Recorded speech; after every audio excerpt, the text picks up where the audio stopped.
बेटा, आप लोग कैसे हैं और आप लोगों की पढ़ाई कैसी चल रही है।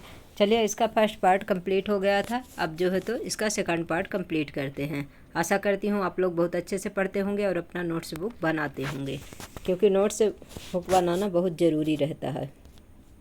तो अपन इसको पेज नंबर 6 तक पढ़ लिए थे, पेज नंबर 7 से पढ़ना है। चलिए स्टार्ट करते हैं। रासायनिक 1.2 है, रासायनिक अभिक्रियाओं के प्रकार। यानी अपने को ये बताना कि रासायनिक अभिक्रियाएं कितने प्रकार की होती हैं। कक्षा 9 में हम अध्ययन कर चुके हैं कि रासायनिक क्रिया के समय किसी एक तत्व का परमाणु दूसरे तत्व के परमाणु में नहीं बदलता है। न तो कोई परमाणु मिश्रण से बाहर जाता है और न ही बाहर से मिश्रण में आता है। वास्तव में किसी रासायनिक अभिक्रिया में परमाणुओं के आपसी आबंध के टूटने एवं जुड़ने से नए पदार्थों का निर्माण होता है। परमाणुओं के बीच विभिन्न प्रकार के आबंध के बारे में आप अध्याय 3 तथा 4 में अध्ययन करेंगे। कहने का मतलब यह है कि इनकी ज़्यादा इन्फॉर्मेशन आपको किस में मिलेगी। यूनिट नंबर आपको चैप्टर नंबर जो 3 है, चैप्टर नंबर 4 है। तो देखिए क्या है, सबसे पहली अभिक्रिया आपकी कौन सी है? कॉम्बिनेशन रिएक्शन यानी संयोजन अभिक्रिया है। तो इसे आप देखिए क्या है। एक बीकर में थोड़ा कैल्शियम ऑक्साइड तथा बुझा हुआ चूना लीजिए। इसमें धीरे धीरे जल मिलाइए। अब बीकर को स्पर्श कीजिए, जैसा कि आपको इस डायग्राम में दिखाया गया है 1.3 में। क्या इसके ताप में कोई परिवर्तन हुआ है? तो देखिए इसमें बिल्कुल होगा ताप में परिवर्तन। कैल्शियम ऑक्साइड जल के साथ तीव्रता से अभिक्रिया करके बुझे हुए चूने कैल्शियम हाइड्रोक्साइड का निर्माण करके अधिक मात्रा में ऊष्मा उत्पन्न करता है, और जब ऊष्मा उत्पन्न करेगा तो इसका क्या है, टेम्परेचर बढ़ेगा। तो एक बीकर लेते हैं और इसमें क्या डालते हैं, कैल्शियम ऑक्साइड डालते हैं। कैल्शियम ऑक्साइड से ऊपर से क्या डालते हैं, पानी डालते हैं। फिर इसके बाद इसको किस प्रकार से चेक करते हैं, देखिए हैंड को। जल के साथ कैल्शियम ऑक्साइड की अभिक्रिया से बुझे हुए चूने का निर्माण होता है। यानी कि कैल्शियम ऑक्साइड का फार्मूला क्या होता है, देखिए आपको फार्मूला नोट आपको एक बनाते जाना है। एक सादा पेज रखिए या कि एक कॉपी रख लीजिए जिसमें से आप नोट्स बनाएंगे, तो उसमें क्या है, फार्मूला आपको लिखते जाना है। कैल्शियम ऑक्साइड जो है तो क्या होता है, फार्मूला CaO होता है। ये क्या होता है, सॉलिड होता है। प्लस इसमें जल डालेंगे। जल का फार्मूला क्या है, H2O। H2O क्या है, आपका लिक्विड है, और CaO बिना बुझा हुआ चूना क्या है, सॉलिड है। जब दोनों की अभिक्रिया होती है तो क्या बनता है, कैल्शियम हाइड्रोक्साइड बनता है। CaOH का होल ट्वाइस एक्वा, क्योंकि जल है इसलिए बुझा हुआ चूना जो है तो जल में है, इसलिए इसको क्या बोल रहे हैं, एक्वा में।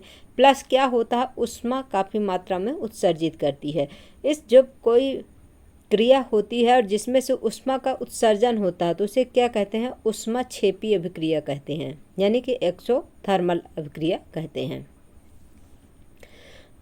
इस अभिक्रिया में कैल्शियम ऑक्साइड तथा जल मिलकर एकल उत्पाद कैल्शियम हाइड्रोक्साइड बनाते हैं। ऐसी अभिक्रिया जिसमें दो या दो से अधिक अभिकारक मिलकर एकल उत्पाद का निर्माण करते हैं उसे कौन सी अभिक्रिया कहते हैं, संयोजन अभिक्रिया कहते हैं। इसे संयोजन अभिक्रिया या कॉम्बिनेशन रिएक्शन कहते हैं। इसमें देखिए कैल्शियम ऑक्साइड जो है तो जल के साथ अभिक्रिया करके क्या बना दिया है, कैल्शियम हाइड्रोक्साइड का होल ट्वाइस बनाया। प्लस क्या किया, ऊष्मा का उत्सर्जन किया। अब इसके आगे देखिए क्या है। क्या आप जानते हैं ऊपर की अभिक्रिया में निर्मित बुझे हुए चूने के विलयन या का उपयोग दीवारों की सफेदी करने के लिए किया जाता है। कैल्शियम हाइड्रोक्साइड वायु में उपस्थित कार्बन डाइऑक्साइड के साथ धीमी गति से अभिक्रिया करके दीवारों पर कैल्शियम कार्बोनेट की एक पतली परत बना देता है। सफेदी करने के 2-3 दिन बाद कैल्शियम कार्बोनेट का निर्माण होता है। यानी कि जब धीरे धीरे क्या करेगा, कार्बन डाइऑक्साइड के साथ अभिक्रिया करके क्या बना देगा, कैल्शियम कार्बोनेट बना देगा। तो उसमें क्या होता है, दीवार में चमक ज़्यादा आ जाती है और इससे दीवारों पर चमक आ जाती है। रोचक बात यह है कि संगमरमर का रासायनिक सूत्र भी यही है। अब इस चीज़ को आप ध्यान रखिएगा कि आपसे अगर कैल्शियम कार्बोनेट पूछता है तो CaCO3 है। अगर आपसे संगमरमर लिख करके और फार्मूला पूछता है तो CaCO3 है। इसे भी नोट कर लेना आपको। तो CaOH का whole twice calcium hydroxide plus क्या है, कार्बन डाइऑक्साइड के साथ अभिक्रिया करता है। यानी कि जो आपको बुझा हुआ चूना रहता है जब दीवार में पोत देते हैं उसके 2-3 दिन में धीरे धीरे कार्बन डाइऑक्साइड गैस के साथ क्या करता है, अभिक्रिया करता है, जिससे क्या होता है, कैल्शियम कार्बोनेट का निर्माण होता है। प्लस क्या बनता है, H2O जल बनता है। तो इस प्रकार से जब कैल्शियम कार्बोनेट बनता है तो उससे क्या होती है, दीवार ज़्यादा चमकदार दिखाई देने लगती है। अगर आपसे पूछे कैल्शियम कार्बोनेट का निर्माण किस प्रकार से होता है, तो कैल्शियम हाइड्रोक्साइड का जो कार्बन डाइऑक्साइड के साथ अभिक्रिया होती है तो किसका निर्माण होता है, कैल्शियम कार्बोनेट का निर्माण होता है। आइए संयोजन अभिक्रिया के कुछ और उदाहरणों पर चर्चा करें। अब देखिए, कोयले का दहन, जब कार्बन को जलाएंगे तो क्या होगा, कार्बन जो है तो ऑक्सीजन के प्रेजेंट में जलेगा। जब ऑक्सीजन प्रेजेंट होगा तो क्या बना लेगा, कार्बन डाइऑक्साइड बना लेगा। कौन सी गैस का निर्माण करता है, कार्बन डाइऑक्साइड का। इस चीज़ को ध्यान रखिएगा कि कार्बन क्या है, सॉलिड है, ऑक्सीजन क्या है, गैस है। और जब कार्बन डाइऑक्साइड जो बन जाती है वो क्या है, कार्बन डाइऑक्साइड गैस है। फिर सेकंड देखिए, H2 जब हाइड्रोजन क्या है, गैस है, ऑक्सीजन क्या है, गैस है। लेकिन जब दोनों गैस आपस में मिल जाती हैं तो क्या निर्माण कर देती हैं, H2O जल का निर्माण करती हैं, लिक्विड का निर्माण करती हैं। हाइड्रोजन प्लस ऑक्सीजन मिलकर किसका निर्माण करते हैं, जल का निर्माण करते हैं, H2O का लिक्विड का निर्माण करते हैं। इसे भी ध्यान रखिएगा। सरल शब्दों में हम कह सकते हैं कि जब दो या दो से अधिक पदार्थ, तत्व या यौगिक संयोग करके एकल उत्पाद का निर्माण करते हैं, ऐसी अभिक्रियाओं को संयोजन अभिक्रिया कहते हैं। कहने का मतलब A+B जो है तो AB बना देगा तो वो क्या कहलाएगा, आपका संयोजन या कॉम्बिनेशन रिएक्शन कहलाएगी। क्रियाकलाप 1.4 में हमने यह भी देखा कि अधिक मात्रा में ऊष्मा उत्पन्न हुई, इससे अभिक्रिया मिश्रण गर्म हो जाता है। जिन अभिक्रियाओं में उत्पाद के निर्माण के साथ साथ ऊष्मा भी उत्पन्न होती है, इन्हें ऊष्माक्षेपी रासायनिक अभिक्रिया कहते हैं। ऊष्माक्षेपी अभिक्रियाओं के कुछ अन्य उदाहरण हैं। अब देखिए, आपसे जब ऊष्माक्षेपी जो है आपको अभिक्रिया जो पूछेगा तब कौन सी आपको अभिक्रिया लिखना है, तो ये देखिए, प्राकृतिक गैस का दहन। प्राकृतिक गैस क्या है, मेथेन है आपका, CH4 है, प्लस क्या है, ऑक्सीजन की प्रेजेंट में क्या होगा, इसका दहन होगा तो क्या बनाएगा, carbon dioxide gas plus H2O जो है तो गैस बनेगा। प्लस क्या होगा, ऊर्जा होगी। क्या आप जानते हैं कि श्वसन एक ऊष्माक्षेपी अभिक्रिया है। H2O जल होता है, लेकिन यहाँ पर क्यों गैस लिखा है बेटा, ये तो देखना पड़ेगा थोड़ा सा। ये आपकी NCERT है, लेकिन ये है कि इसमें गैस लिखा है तो थोड़ा सा हम देख के फिर बताएंगे। लिखा है तो सही ही होगा। सेकंड पॉइंट देखें, क्या आप जानते हैं कि श्वसन एक ऊष्माक्षेपी अभिक्रिया है। हम सभी जानते हैं कि जीवित रहने के लिए हमें ऊर्जा की आवश्यकता होती है। यह ऊर्जा हमें भोजन से प्राप्त होती है। पाचन क्रिया के समय खाद्य पदार्थ छोटे छोटे टुकड़ों में टूट जाते हैं, जैसे चावल, आलू तथा ब्रेड में कार्बोहाइड्रेट होता है। इन कार्बोहाइड्रेट के टूटने से ग्लूकोज का निर्माण होता है, प्राप्त होता है। यह ग्लूकोज हमारे शरीर की कोशिकाओं में उपस्थित ऑक्सीजन से मिलकर हमें ऊर्जा प्रदान करता है। इस अभिक्रिया का विशेष नाम श्वसन है, जिसका अध्ययन आप चैप्टर नंबर किस में पढ़ेंगे, 6 में करेंगे। चलिए ठीक है। अब इसके बाद इसका देखिए किस प्रकार से होता है। ग्लूकोज जो बनता है C6H12O6, इसे नोट कर लेना है। ग्लूकोज का फार्मूला एक्वा है, प्लस 6O2, आपको 6 अणु किसके हैं, ऑक्सीजन के है। और इसके साथ जब अभिक्रिया होती है तो क्या बनता है, आपके 6 कार्बन CO2 कार्बन डाइऑक्साइड बनता है, प्लस क्या बनता है, H2O जल बनता है, प्लस ऊर्जा रिलीज होती है। अब इसका देखिए संतुलन करने के लिए इसको सबसे पहले जब आप फर्स्ट पार्ट इसका पढ़ें तभी आप लोगों को बताई हूँ कि किस प्रकार से संतुलित करना है। तो अपने को ये देखना कि कितने कार्बन इधर हैं, कितने हाइड्रोजन है, कितने ऑक्सीजन है। जितने आपके रिएक्टेंट में है उतने ही आपके प्रोडक्ट में होना चाहिए। अगर नहीं है तो इन्हें संतुलित करना पड़ेगा, क्योंकि इसमें से कोई भी परमाणु ज़्यादा और कम नहीं होगा। जितने आपके रिएक्टेंट में है उतने ही प्रोडक्ट में होंगे। फिर थर्ड पॉइंट देखिए क्या है, शाक सब्जियों वनस्पति द्रव्य का विघटित होकर कंपोस्ट बनना भी ऊष्माक्षेपी अभिक्रिया का उदाहरण है। अब आप ऊष्माक्षेपी का उदाहरण कौन सा है, ये जो शाक सब्जियां जो अपन फेंक देते हैं, जो देखिए कहीं पर, उसमें से आप देखेंगे जब वो सड़ती है तो उसमें क्या होता है, ऊष्मा उत्पन्न होती है, वो वहाँ जो है तो गर्माहट रहती है, इसलिए वो क्या है, ऊष्मा क्षेपी अभिक्रिया का उदाहरण है। क्रियाकलाप 1.1 में दी गई अभिक्रिया के प्रकार को पहचानिए जिसमें एकल उत्पाद के निर्माण के साथ ऊष्मा उत्पन्न होती है।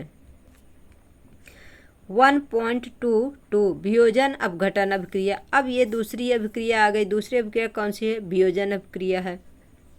आपका कहने का मतलब जो एक आपका रिएक्टेंट है वो दो भागों में, दो प्रोडक्ट में टूट जाएगा, इसे क्या बोलेंगे, वियोजन अभिक्रिया बोलेंगे। अब क्या बोल रहा है, एक शुष्क क्वथन नली में 2 ग्राम फेरस सल्फेट के क्रिस्टल लीजिए। ये देखिए यहाँ इधर क्वथन नली, ये जो है तो ये देखिए यहाँ पर क्या है, बर्नर है, और यहाँ पर क्वथन नली से खुले हुए सिरे को अपने पड़ोसी या अपने ओर ना करें, क्योंकि जब इसमें से जो गैस निकलेगी नुकसानदायक है, इसीलिए जो होता है अपने हाथ से ऐसे अपने तरफ करके थोड़ा सा चेक करना है। फेरस सल्फेट क्रिस्टल वाली परख नली को गर्म करने तथा गंध सूंघने की सही विधि है कि किस प्रकार से सूंघा जाता है। गैस को धीमे से अपनी नाक की ओर मोड़ दीजिए। क्वथन नली में क्या है, फेरस सल्फेट के क्रिस्टल है और उसे गर्म करते हैं, उसमें से गैस बनती है। उस गैस को देखना तो किस प्रकार से, हाथ से थोड़ा सा गैस को अपने तरफ करके जो है तो सूंघ करके देखना है। फेरस सल्फेट के क्रिस्टल के रंग पर ध्यान दीजिए। जो फेरस सल्फेट है उसके कलर किस प्रकार से है। क्वथन नली को बर्नर या स्प्रिट लैंप की ज्वाला पर गर्म कीजिए, जैसा चित्र 1.4 में ये दिखाया गया है। गर्म करने के पश्चात क्रिस्टल के रंग को देखिए। फिर गर्म करने के बाद किस प्रकार से हो जाता है रंग। क्या आपने ध्यान दिया कि फेरस सल्फेट क्रिस्टल के हरे रंग में परिवर्तन हुआ है। सल्फर के दहन से उत्पन्न उस अभिलाक्षणिक विशिष्ट गंध को भी आप सूंघ सकते हैं। यानी कि जो फेरस सल्फेट है वो किस कलर का है, आपका हरे रंग का है। और इसके बाद क्या होता है, सल्फर के साथ दहन होता है। दहन होने के बाद क्या होता है, ये किस में टूट जाता है, आपके ferric oxide plus sulphur dioxide plus sulphur trioxide में टूट जाता है। आप देख सकते हैं कि इस अभिक्रिया में एकल अभिकर्मक टूटकर छोटे छोटे उत्पाद प्रदान करता है। यह एक क्या है, वियोजन अभिक्रिया है। गर्म करने पर फेरस सल्फेट FeSO4 7H2O का क्रिस्टल जल त्याग देता है और क्रिस्टल का रंग क्या होता है, बदल जाता है। इसके उपरांत यह फेरिक ऑक्साइड यानी Fe2O3, फेरिक ऑक्साइड का फार्मूला क्या है, Fe2O3, इसे नोट करते जाइएगा। सल्फर डाइऑक्साइड क्या है, SO2। सल्फर ट्राइऑक्साइड क्या है, SO3 में वियोजित हो जाता है। आपका फेरस सल्फेट को जब ऊष्मा दी जाती है तो किस में परिवर्तित हो जाता है, फेरिक ऑक्साइड में प्लस सल्फर डाइऑक्साइड में प्लस सल्फर ट्राइऑक्साइड में। फेरिक ऑक्साइड ठोस है जबकि सल्फर डाइऑक्साइड तथा सल्फर ट्राइऑक्साइड गैस हैं। फेरिक ऑक्साइड जो बनता है क्या है, सॉलिड है आपका, और जो SO2 और SO3 बनता है क्या है, गैस है। ऊष्मा देने पर कैल्शियम कार्बोनेट का कैल्शियम ऑक्साइड तथा कार्बन डाइऑक्साइड में वियोजित होना, यह एक प्रमुख वियोजन अभिक्रिया है जिसका उपयोग विभिन्न उद्योगों में होता है। कैल्शियम ऑक्साइड को चूना या बिना बुझा हुआ चूना कहते हैं। इसके अनेक उपयोगों में से एक उपयोग सीमेंट के निर्माण में होता है। ऊष्मा के द्वारा की गई वियोजन अभिक्रिया को ऊष्मीय वियोजन कहते हैं। अब देखिए क्या है, कैल्शियम कार्बोनेट को जो है तो ऊष्मा दे करके क्या करते हैं, इसको जो है तो क्रिया कराने पर क्या बनता है, calcium oxide plus carbon dioxide gas बनती है। ऊष्मीय वियोजन अभिक्रिया का एक अन्य उदाहरण क्रियाकलाप 1.6 में दिया गया है। अब देखिए 1.6 में क्या दिया गया है कि एक क्वथन नली में 2 ग्राम लेड नाइट्रेट का यानी कि PbNO3 का क्या लेना है, चूर्ण लीजिए। चिमटे से क्वथन नली को पकड़कर ज्वाला के ऊपर रखकर इसे गर्म कीजिए, जैसा कि चित्र 1.5 में ये दिखाया गया है। ये देखिए परख नली पकड़ने वाला चिमटा क्वथन नली है, लेड नाइट्रेट है, बर्नर है, रखकर इसे गर्म कीजिए जैसा कि चित्र 1.5 में दिखाया गया। आपने क्या देखा, यदि कोई परिवर्तन हुआ है तो उसे नोट कर लीजिए। इसमें अगर कोई चेंजेस हुआ है तो इसे क्या करना है, नोट करना है। आप देखेंगे कि भूरे रंग का धुआं उत्सर्जित होता है। जो आप लेड नाइट्रेट लेंगे और इसे गर्म करेंगे तो क्या होगा, इससे भूरे रंग का धुआं उत्सर्जित होगा। यह नाइट्रोजन डाइऑक्साइड का धुआं है, यह नाइट्रोजन डाइऑक्साइड का NO2 का धुआं है। यह अभिक्रिया इस प्रकार होती है। अब देखिए लेड नाइट्रेट का तापन तथा नाइट्रोजन डाइऑक्साइड का उत्सर्जन।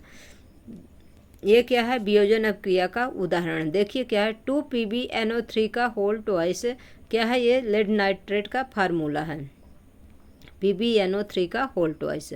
लेड नाइट्रेट तापन यानी कि जब इसे हीट करेंगे तो किस में टूटता है? PbO यानी कि lead oxide plus NO2 plus O2 यानी कि नाइट्रोजन आपका और ऑक्सीजन।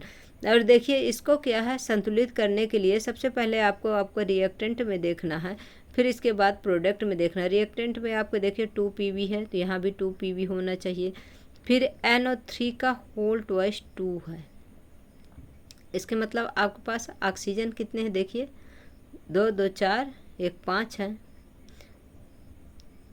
3 3 दूनी 6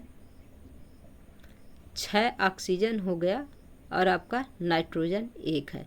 तो इसीलिए क्या 2PbO, तो इधर क्या होगा? 2 आपका लेड होगा, 2 ऑक्सीजन होगा, फिर 4NO2 यानी कहने का मतलब ये है कि 4 नाइट्रोजन हो गए और आपके ये 2 ऑक्सीजन हो गए, और इधर O2 यानी कि 2 ऑक्सीजन ये हो गए, 2 2 4 और 2 6, और इधर कितना है? 3 दूनी 6। इस प्रकार से क्या है, ये जो है तो आपका संतुलित हो गया। मतलब जितने आपके रिएक्टेंट में है उतनी ही संख्या इधर इसमें आपके प्रोडक्ट में होना चाहिए संतुलित करने के लिए। आइए क्रियाकलाप 1.7 1.8 में दी गई कुछ अन्य अपघटन अपक्रिया करें। बेटा आप लोगों को कुछ भी अगर नहीं समझ में आता तो आप हमें कमेंट बॉक्स में कमेंट ज़रूर छोड़िए, तो हम क्या है उसे फिर से आपको समझाएंगे, बताएंगे। अब क्रियाकलाप 1.7 में क्या दिया हुआ? एक प्लास्टिक का मग लीजिए और इसकी तली में 2 छिद्र करके उसमें रबड़ के डाट लगा दीजिए और इन छिद्रों में कार्बन इलेक्ट्रोड डाल दीजिए, जैसा कि चित्र 1.6 में दिखाया गया है। इन इलेक्ट्रोडों को 6 वोल्ट की बैटरी से जोड़ दीजिए। मग में इतना जल डालिए कि इलेक्ट्रोड उसमें डूब जाएं। जल में तनु सल्फ्यूरिक अम्ल की कुछ बूंदें डाल दीजिए। जल से भरी 2 असंकित परख नलियों को दोनों कार्बन इलेक्ट्रोडों के ऊपर उल्टा करके रख दीजिए। अब विद्युत धारा प्रवाहित करके इस उपकरण को थोड़ी देर के लिए छोड़ दीजिए।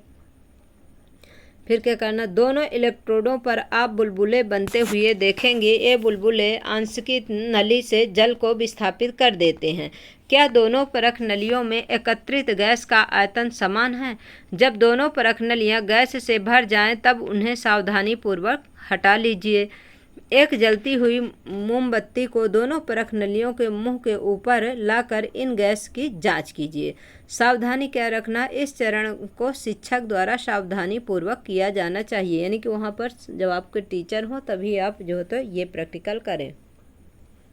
दोनों स्थितियों में क्या होता है? दोनों परख नलियों में कौन सी गैस उपस्थित है? अब देखिए, इसे ध्यान से देखिए कि इसमें क्या है। ये तो पहली बात ये है कि इसमें जो है तो यहाँ पर एक बैटरी लगी हुई है जो कि इसमें से कनेक्ट है, और इसमें प्लास्टिक का एक मग है जिसमें क्या है? पानी है। पानी से यहाँ से क्या किया गया? इस पानी में जो है तो 2 एक रबर डॉट लगा करके बनाया गया। एक तरफ एनोड है, एक तरफ कैथोड है।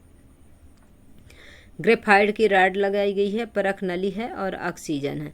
अब देखिए इसमें जो है तो कहाँ पर हाइड्रोजन गैस बनती है और कहाँ पर ऑक्सीजन गैस बनती है। तो आपके कैथोड पर देखिए हाइड्रोजन गैस बन रही है, जो एनोड है उसमें कौन सी गैस बन रही है? ऑक्सीजन गैस बन रही है।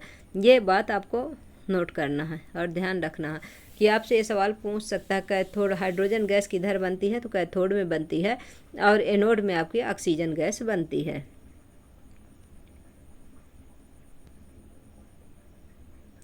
अब देखिए सूर्य का प्रकाश। क्रियाकलाप 1.8 में देखिए क्या है कि चाइना डिश में 2 ग्राम सिल्वर क्लोराइड लीजिए। इसका रंग क्या है? इस चाइना डिश को थोड़ी देर के लिए सूर्य के प्रकाश में रख दीजिए। थोड़ी देर पश्चात सिल्वर क्लोराइड के रंग को देखिए। ऑब्जर्व करना है कि इसमें क्या प्रभाव पड़ रहा। तो इस प्रकार से देखिए सूर्य के प्रकाश में सिल्वर क्लोराइड धूसर रंग का हो जाता है, सिल्वर धातु बनाता है। आप देखेंगे कि सूर्य के प्रकाश में श्वेत रंग का सिल्वर क्लोराइड धूसर रंग का हो जाता है। प्रकाश की उपस्थिति में सिल्वर क्लोराइड का सिल्वर तथा क्लोरीन में वियोजन के कारण वियोजन के कारण से ऐसा होता है। जब सिल्वर क्लोराइड को सूर्य के प्रकाश में रखते हैं तो किसमें, सिल्वर प्लस क्लोरीन में टूट जाता है, और इन दोनों को अलगाव के कारण ही जो सिल्वर क्लोराइड होता है उसका कलर किस प्रकार से हो जाता है, धूसर रंग का हो जाता है। सिल्वर ब्रोमाइड भी इसी प्रकार की अभिक्रिया है। सिल्वर ब्रोमाइड को जब सूर्य के प्रकाश में रखेंगे तो ये AgBr में टूट जाएगा। Ag आपका जो धातु है इसलिए सॉलिड है, और क्लोरीन ब्रोमीन आयोडीन क्या है, गैस है, G है, और इसे जो तो हैलोजन ग्रुप भी कहते हैं क्लोरीन ब्रोमीन आयोडीन को। ऊपर दी गई अभिक्रिया का उपयोग श्याम श्वेत फोटोग्राफी में किया जाता है। किसी प्रकार की ऊर्जा के कारण यह वियोजन अभिक्रिया होती है, यानी कि इसमें जो सूर्य का प्रकाश दिया जाता है यानी तो उसके कारण जो है तो इसमें क्या होता है, आपका टूट जाता है, किसमें, सिल्वर में, और आपका ब्रोमाइड में टूट जाता है। इसी प्रकार AgCl जो है सिल्वर क्लोराइड जो है तो किसमें, आपका AgCl2 में टूट जाता है। तो इसे कौन सी अभिक्रिया कहते हैं, वियोजन अभिक्रिया कहते हैं। हमने देखा कि वियोजन अभिक्रिया में अभिकारकों को तोड़ने के लिए ऊष्मा, प्रकाश या विद्युत ऊर्जा की आवश्यकता होती है। यानी कि वियोजन अभिक्रिया किस प्रकार से हो रही है, इसे ऊष्मा चाहिए या कि प्रकाश चाहिए या कि विद्युत ऊर्जा की आवश्यकता होगी। जिन अभिक्रियाओं में ऊर्जा अवशोषित होती है उन्हें ऊष्मा शोषी अभिक्रिया कहते हैं। मतलब अगर आपसे इसको पूछे थे कौन सी अभिक्रिया है आपको, अगर ये सिल्वर ब्रोमाइड और ये सिल्वर क्लोराइड, तो आपका कौन सी अभिक्रिया है, ऊष्मा शोषी यानी एंडोथर्मिक रिएक्शन अभिक्रिया कहलाती है। तो इस चीज़ को ध्यान दीजिएगा कि जिसमें ऊष्मा उत्सर्जित होती है उसे जो तो एक्सोथर्मिक कहते हैं, और जो जिसमें ऊष्मा लगती है अभिक्रिया को तोड़ने के लिए उसे एंडोथर्मल रिएक्शन कहते हैं। तो चलिए आज के लिए इतना ही बेटा, फिर क्लास बहुत बड़ी हो जाएगी तो आप लोगों को भी बोरियत महसूस होने लगेगी पढ़ने में। अब इसके बाद जो तो इसको थर्ड पार्ट में पूरा कंप्लीट कर लेंगे, इसके बाद क्वेश्चन आंसर करेंगे। तो आप लोगों को हमारी क्लास कैसी लगती है, आप लोग हमारे क्लास को लाइक करिए, शेयर करिए, कमेंट करिए। Thanks for watching.